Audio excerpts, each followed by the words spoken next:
I'm a 30-year-old woman, and I have a sister named Reagan who's 2 years older than me. Growing up, Reagan lived for the title of first. First to ride a bike, first to get a phone, first to wear makeup, first to have a boyfriend, first to go to college, first to move out. She made sure everyone knew about it. Even when no one asked, she'd bring it up like she was running some invisible race where only she knew the rules. When I got into the same university as her, just 2 years later, and for a completely different major, she didn't congratulate me. She didn't even pretend to be happy. Instead, she locked herself in her room at our parents' house the entire weekend and refused to come downstairs. I heard from a mutual friend later that Reagan said I was following her around like a shadow. I let it go. I thought maybe it was just stress or insecurity or typical older sibling nonsense, but it didn't stop. If anything, it got worse. When I moved out a year after graduating, I found a small, beat-up apartment 5 miles from where she lived. It was cheap, and I was just starting out.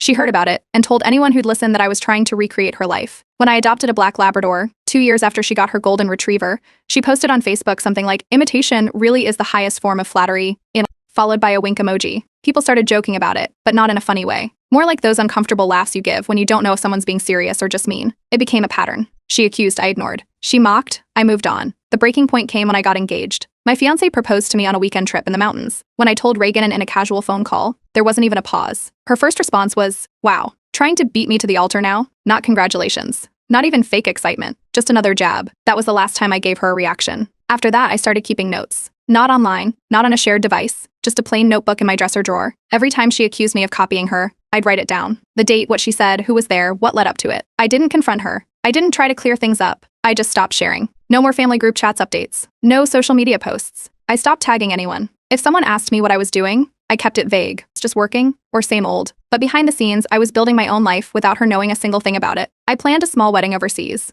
Not the kind of Instagram spectacle she would have posted about for 6 months in advance. Just a quiet ceremony in a place my husband and I loved. Only 20 people were invited, none of them Reagan. My parents came and I told them plainly not to tell her where or when it was happening. They didn't argue. Reagan found out after the wedding when she saw our mom's screensaver change to a photo of us standing barefoot in the sand with matching flower crowns. She told our cousin I was sneaky and trying to one-up her without including her. 6 weeks after that, she got engaged to a guy she met at a New Year's party. It was so fast that even our parents were confused. But Reagan claimed they were soulmates and that they'd known from the beginning. She set the date for exactly 11 months after mine. I didn't care. I'd stopped comparing a long time ago. I had a job I loved, a husband who actually liked being around me, and a home that felt like mine. I didn't decorate it based on Pinterest boards or to impress visitors. I just filled it with things that made me feel calm. I didn't need to announce every move I made to get a reaction out of her. But Reagan wasn't done. She started telling people I was jealous of her, that I rushed into marriage just to beat her, that I copied her down to the details. Even claimed I chose my dog's name because it sounded similar to hers. It was insane. I hadn't spoken to her in over a year at this point. I'd blocked her on everything: phone, socials, even email. She had no access to my life at all, but somehow she still managed to make it about herself. Then came the baby race. I found out I was pregnant a few months after our first anniversary. We told our parents privately and asked them not to share it with anyone yet. They respected that. Reagan found out only when I didn't show up to a family brunch because I was in the first trimester and sick nonstop. 2 weeks later, she announced her own pregnancy on her Instagram with a long caption about beating toxic people to the punch and taking back what was copied. At that point, even people who usually took her side started raising eyebrows. My aunt called my mom just to ask if Reagan was okay. But still, I said nothing. I had no interest in turning this into a contest. I just focused on getting things ready for my baby. And that's when I got the idea. If she wanted everyone to compare our lives so badly, maybe it was time they had something real to look at. No accusations. No drama. No speeches. Just the truth, side by side. Let them look. Let them see. Reagan noticed the silence fast. She wasn't used to not being the center of attention, especially mine. For years, she thrived on my reactions. When those stopped, she panicked. Out of nowhere, she sent me a long text talking about how we used to be close and how we should start fresh. I didn't reply. I didn't block her. She was already blocked on everything, but I also didn't open the door again. That window had been closed for a long time. A week later, I got a message from my best friend Fiona with a screenshot. It was a Pinterest board Reagan had created titled Kitchen Dreams. It was an exact copy of one I had made months ago while designing our kitchen renovation. Same layout, same tile pattern, same brass fixtures, even the brand of stove I'd circled in my private notes. I hadn't posted anything about it publicly, so there was no reason she would have seen it unless she had searched my profile when it was still public and recreated it detail by detail. I told Fiona not to say anything, just save it. We had a folder now, casually labeled Echoes, where she and a couple of close friends dropped screenshots. We didn't talk about it, we just documented. When I was about 5 months pregnant, I created a private message thread for my dad, stepmother, Fiona, and one other close friend to share a few baby updates. I didn't want to make a big deal about anything, but I sent them a picture of our nursery progress and the baby name we'd chosen. Nothing public, nothing forwarded. My stepmother responded with a heart emoji. That was the whole exchange. 3 weeks later, Reagan posted a photo of herself and her fiancé holding a chalkboard sign. We've decided, baby coming soon. She wasn't pregnant. The caption made that clear. But she made sure to say they had just decided to try, and were so excited to start this new chapter. The timing wasn't lost on anyone. That was the moment I went fully offline. I told everyone close to me not to send her anything. No pictures, no casual mentions, no hints. If she wanted to know what I was doing, she'd have to guess. Because I wasn't giving her anything else to copy, then came my baby shower. It was a quiet gathering, just a few close friends at a little tea room near where we lived. I had ordered a maternity dress online, a soft blue wrap style with embroidered flowers near the hem. I had sent a screenshot of it to my best friend while deciding between 2 options. I never posted it, didn't even leave a review. At the next family dinner, 2 weeks after the shower, Reagan showed up wearing the exact same dress, same fit, same floral embroidery, same shoes I had worn to the shower, down to the brand. Nobody said anything directly, but I watched my dad glance at my stepmother with a confused expression. The table felt tense in a way I'd never seen before. Even Reagan's fiancé seemed uncomfortable. I didn't say a word, just helped myself to dessert, made light conversation, and left early. While I was on maternity leave, I started a small side business selling handmade nursery decorations. It was just something to keep my hands busy during the long newborn nights.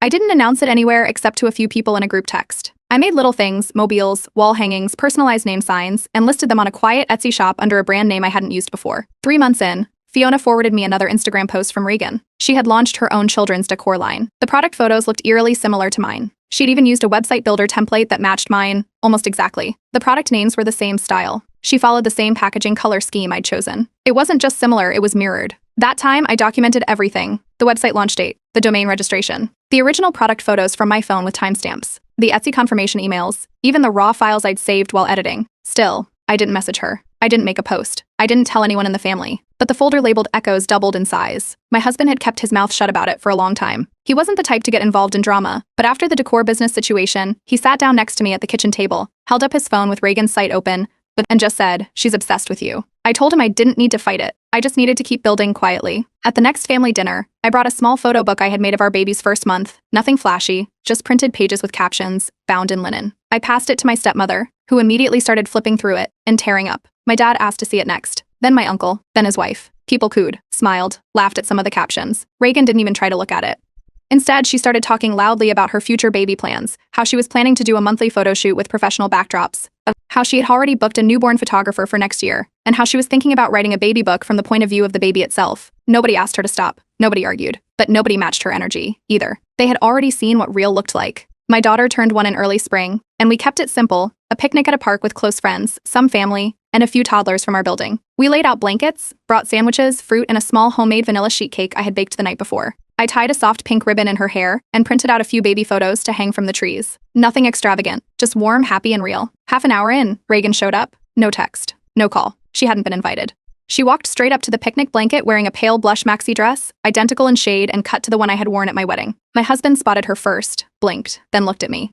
Fiona glanced at the dress, then at Reagan, then just shook her head. No one said anything, but everyone noticed.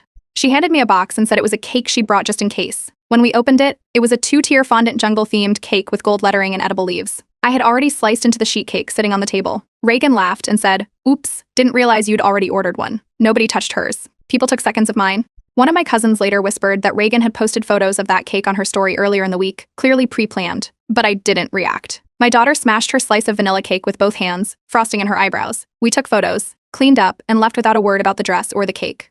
2 weeks later, Reagan posted a sonogram photo and captioned it with "Can't wait to meet you, little one." She was officially pregnant. A few days after that, she sent our mother the invite for a gender reveal party. It was being held at the same family friend's farm where I had hosted a small get-together after my own baby shower the year before. The decorations on the invitation matched the ones I had handmade back then, down to the watercolor banner and the font used for the baby's name initials. I didn't attend. I sent a short message through our mother wishing her well. That was it. Instead, I wrote a letter to my daughter and tucked it inside the keepsake box I'd started when I was pregnant, alongside her hospital bracelet, a tiny onesie, and the wrist tag with my last name. It felt like the right way to mark the moment. A week later, Reagan posted her nursery reveal online. It had the exact same wall color I'd used, sage green, and even the same wooden letter cutouts mounted over the crib. Fiona texted me a side-by-side comparison. We didn't say much. We just saved it. That month, I launched a second business. The idea had come to me during the late nights when my daughter wouldn't sleep, custom baby keepsake kits.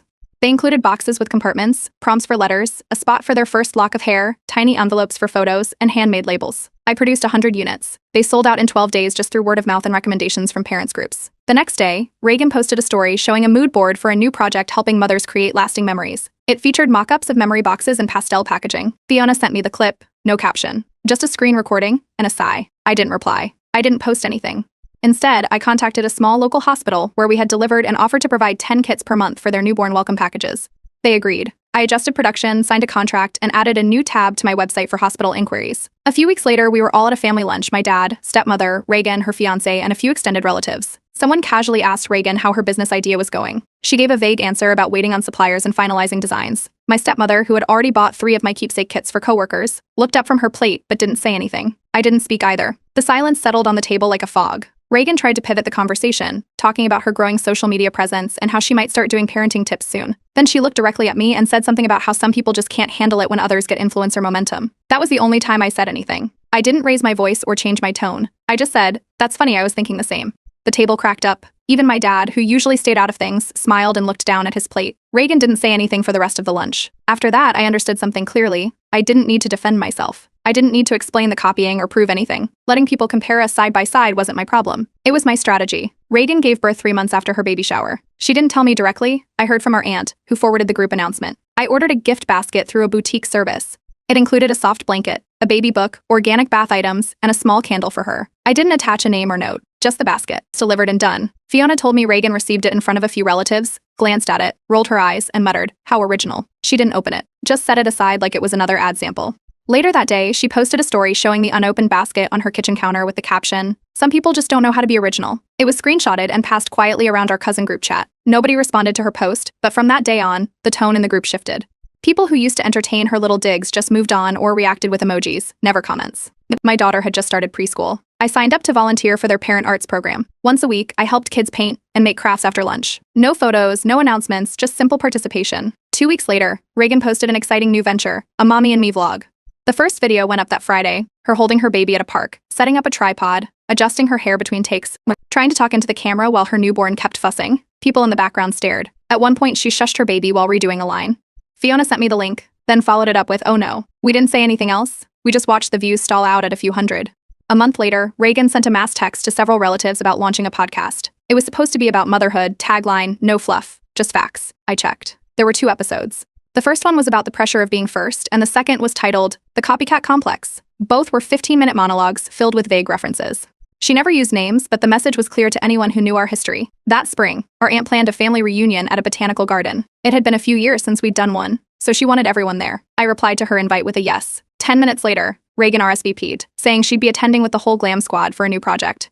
The day of the event, I arrived early to help our grandmother set up chairs and coolers. I wore a plain sweater and jeans and brought lemon bars I had baked the night before. Reagan showed up 20 minutes after everyone else with a personal photographer, her baby dressed in layers of lace, and a friend recording phone clips of her walking slowly through the grass while pretending to laugh with her child. She staged 3 candid shots before lunch. During one of them, her baby dropped a snack and started crying. The friend quickly stopped filming. Reagan adjusted her lipstick using her phone camera before picking the baby up. Meanwhile, I passed out juice boxes and helped 2 toddlers tie their shoes. I wasn't trying to make it a contest, but people started gravitating. My cousin's wife asked for the website link to my keepsake kits. And then someone's friend asked if I had a card. I gave out 6 before lunch ended. Reagan got 1 photo with a group of relatives, none of whom looked particularly enthusiastic. During cleanup, I carried folded chairs to the parking lot. She approached while I was tossing paper plates into a garbage bag. She leaned in close and said, under her breath, "You think you're so quiet and clever? People only like you because you play the victim." I didn't say anything. I just smiled, held out a second garbage bag to her, and walked back toward the coolers. A week later, Reagan posted a rebrand announcement for her vlog. The new style featured muted pastels, calming background music, and a new focus on sustainability and slow parenting. The logo looked like a knockoff version of another successful parenting page. Her caption started including phrases like mindful routines and heart-centered homemaking. That same week, one of the top parenting bloggers shared a post highlighting my keepsake kits. She wrote about how the boxes focused on authenticity over aesthetics and helped parents capture honest moments without performance. It got a lot of traction. Orders jumped. I didn't even know she was going to write about them. She had received a kit as a gift from a friend who had bought one a month earlier. The comments were kind, supportive. Then a strange comment popped up under the post from a random account with no profile picture. "These ideas are literally just copied from Pinterest. Zero originality." The tone was familiar. Fiona clicked through the profile and found the account had only ever liked Reagan's photos. Every single one. A day later, the blogger responded with a screenshot of my original patent application date. tagged the hospital partnership, and added a note that she stands by small creators who build from scratch. The comment vanished 2 hours later. We never brought it up again. But the folder labeled Echoes got another file added that night. 2 months after Reagan's podcast launch, it disappeared without a word. One day the episodes were live, the next they were gone. She posted a blurry story slide saying there had been technical issues and back-end problems and that she was taking a break to recalibrate. Nobody responded publicly. No questions. No reactions. It was like it never happened. That same month, I received an email from a local women's business collective. They were hosting an entrepreneurship panel for small business owners and wanted me to speak about scaling a handmade product into a retail partnership. I said yes. I didn't tell anyone outside my close circle. I didn't post about it. I just showed up, shared my process, and left. A week later, Reagan announced she'd be headlining a community seminar on digital branding. It was scheduled 2 days before my panel. She posted several clips from her prep session, then passed out flyers to mutual acquaintances. One of those flyers made its way to Fiona, who immediately sent me a photo. Same blush and beige color scheme as the invitation I received for the entrepreneurship panel. Same minimalist font. Same layout format, right down to the block placement. But hers had a spelling error in the tagline, strength instead of strength. Fiona didn't even laugh. She just saved it and moved on. Her seminar had 22 viewers on livestream. I watched the counter as a guest profile. 15 minutes in, the chat had one person saying, "Where do we ask questions?" with no reply. Mine was held in the city's public library event space. Over 60 women attended. A few brought notebooks. A reporter from the local paper took photos and quoted one of my answers in a short article the next day. They titled "The Peace Mothers Building Quiet Empires." The week after, we had a birthday lunch for our cousin's daughter. Reagan arrived 30 minutes late, full makeup and a silk scarf tied around her neck like she was stepping off a movie set. She stayed long enough to kiss the air next to the birthday girl's cheek and drop a gift bag on the table. Then she made a comment about how some people chase recognition, while others just live authentically, and left before the cake was cut. Later that night, she texted Fiona and asked why no one ever defends her from my constant passive aggression. Fiona didn't reply. She forwarded me the message and moved on. At the same time, my husband and I were finalizing our first home purchase, fully paid. No loans. We kept it completely quiet, didn't tell anyone except our realtor and accountant. On closing day, we called my parents, invited them over, and walked them through the front door with keys in hand. My stepmother cried. We held a small housewarming the following weekend, just 10 people, all close friends and immediate family. Reagan was not invited. She found out from our mother and immediately called me. The moment I picked up, she launched into it, how I excluded her on purpose and used family events to humiliate her. I didn't argue. I just said, because you made everything a competition. This wasn't a game. She hung up without another word. That night, she posted a series of videos showing a house tour. The place looked suspiciously like a rental staging. Everything looked new, but not lived in. No toys, no laundry baskets. The closets were empty, and all the plants had the tags still hanging from their containers. A quick reverse image search confirmed the listing. It was a staged unit in a luxury apartment complex across town. Temporary lease, month to month. The next morning, a mutual friend sent me a message. "She's unraveling," it read. I didn't reply. 2 weeks later, a parenting magazine featured my business under a segment titled Moms to Watch. They had reached out after seeing my keepsake kits at the hospital. I didn't pitch them. They found me through word of mouth. The article included a short interview, product photos, and a sidebar about our journey from handmade to hospital distribution. It ran online and in print. Reagan applied to be part of the same magazine's Instagram affiliate program. We found out because she posted screenshots tagging them in 5 different posts, captioned with things like "collabs coming soon," and "so grateful for this chance." The magazine never acknowledged her. She wasn't on their list. I didn't post about the article. I didn't respond to her tags. I didn't make a comment or drop a hint. But every time she tried to erase me, silence me, or twist the story, the world quietly handed me a louder mic without me ever asking for it. Reagan called our dad one afternoon and told him she wanted to host a family appreciation brunch to smooth things over. Said it was about healing and reconnecting. I got the invite the next day. I told my dad no. I wasn't interested in performance pieces dressed up as olive branches. He understood and didn't push. The brunch went ahead without me. Fiona texted me pictures later that evening. Reagan had ordered custom mugs with everyone's names printed on them in gold script. Except mine. My name was missing. It wasn't a forgotten delivery or a mix-up. There was a full spread photo posted later that morning on Reagan's social media. 12 mugs, 12 names. Mine was not one of them. A few hours after that, our cousin Max posted a photo from the brunch. Just the mugs lined up on the table. The caption read, "You forgot someone," and he tagged me. Reagan deleted the entire album from her feed within the hour. I sent Max one of my limited edition art prints as a quiet thank you. It was a watercolor piece I had designed for a recent collaboration. Small batch, personal work. He posted a photo of it the next day with the caption, "Real gifts don't come with a camera." His sister liked the post. So did 3 of our aunts. A week later, Reagan texted me. The message was long and filled with accusations that I had poisoned the family against her, that I was gaslighting everyone by playing innocent, and that I was turning people into spies. I didn't reply. I left the message unread and untouched. The next morning, she sent a mass email to half the extended family. It was titled "Setting the Record Straight" and included a bullet point list of everything she claimed I had copied from her. It covered things like the color of my baby shower cupcakes, the middle name of my daughter, the design of my kitchen backsplash, and a nail polish shade she once wore in 2019. It backfired. My dad called her later that evening and told her calmly, "You should probably stop emailing people like this. No one's keeping track the way you think they are." He didn't raise his voice. He didn't defend me. He just made it clear that everyone else had moved on. even if she hadn't. I quietly blocked her email. No announcement. Just gone. 2 days later, a flower delivery arrived at my office. The card read, "I don't want to be enemies." No name, but I didn't need one. I left the arrangement in the break room. One of my coworkers asked if they could take them home. I nodded and went back to my desk. That same week, my director approached me about leading a mentorship program for young women interested in small business ownership. She had heard about the success of my keepsake kits and wanted me to help design the curriculum. I said yes. I didn't post anything. I didn't share the news outside of work. It stayed where it belonged, quiet, productive, real. A few days later, Reagan launched a new Etsy shop selling what she called positivity apparel.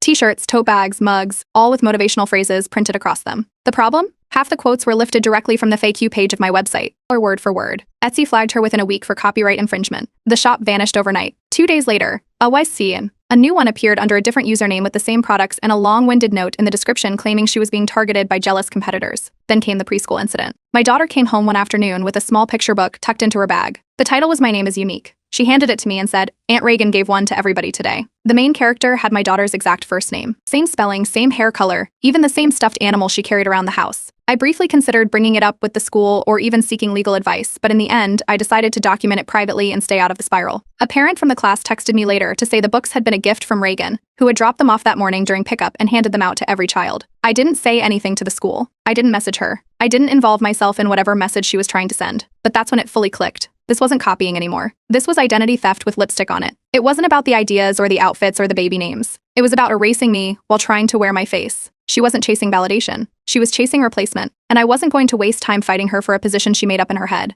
I was just going to keep building quietly, steadily, until the sound of my own progress made everything she shouted feel like background noise. Reagan's second attempt at running her positivity shop didn't last long. She had copied product descriptions again, this time from a well-known mental health content creator. Word for word, same layout, even the same promotional slogans. That creator filed a copyright report and included side-by-side screenshots. Etsy didn't hesitate. Her shop was permanently removed, and this time she received a formal notice banning her from opening future accounts under the same information. Over the next few weeks, she made vague phone calls to mutual acquaintances. One of them, a family friend from our aunt's side, called to check in and casually added, "Reagan's convinced someone's out to ruin her." I didn't respond. The truth was, her own shortcuts kept catching up with her. That same week, I received an email from the editor of a mid-sized parenting magazine. They were launching a new column featuring co-authored stories from women in business who were also parents. I was recommended anonymously. I accepted, but under a pen name. No promo, no links, just a clean byline and honest writing. It ran every other Tuesday and quickly became a quiet favorite. Reagan's husband had stayed out of the spotlight the entire time. He never commented, never posted, never inserted himself. But one day, my husband mentioned he'd received a message from him. Just a short note about clearing the air and wanting to end the tension. My husband never responded. We didn't need a conversation that wasn't ours to fix. A month later, Fiona called. Her voice was low, but the words were clear. Reagan and her husband were separating. He had moved into a friend's guest house across town. No drama, no big announcements. He just left. Apparently, he'd reached a breaking point. Fiona told me he said the whole relationship had become about chasing a version of someone else. He said he didn't feel like he married Reagan. He felt like he married a version of me dressed in someone else's clothes. The events, the social media obsession, the constant need to one-up it had worn him down. I didn't react. No gloating. No sympathy. Just stillness. By that point, Reagan and I hadn't spoken in a long time. Not directly. The silence between us wasn't icy. It was empty. Like an old road no one drove anymore. That fall, my daughter started kindergarten.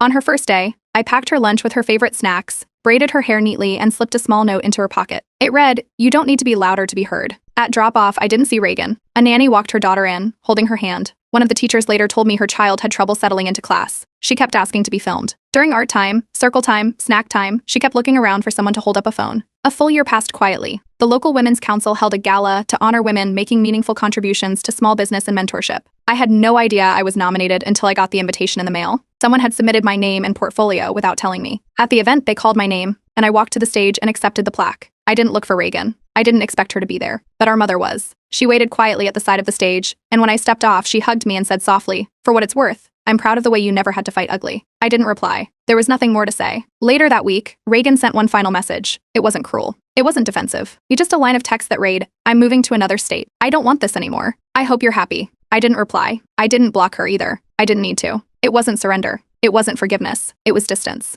And that was enough. Now, when people bring us up in the same sentence, they don't talk about outfits, matching kitchens, weddings, or photo shoots. They mention different things. They talk about how calm my house feels. They mention how well my daughter speaks for her age. They ask how the mentorship program is going or where they can order another keepsake kit. People compare, yes, but now they compare peace, not aesthetics. Reagan always wanted the spotlight. She fought for it. She reshaped her life around it. But the thing about spotlights is they're hot. They blind you. They only light one direction. She can keep it. I'm not standing in the dark. I'm building something that glows from the inside. A real life. Quiet, steady, and honest. One that doesn't need to be watched to matter.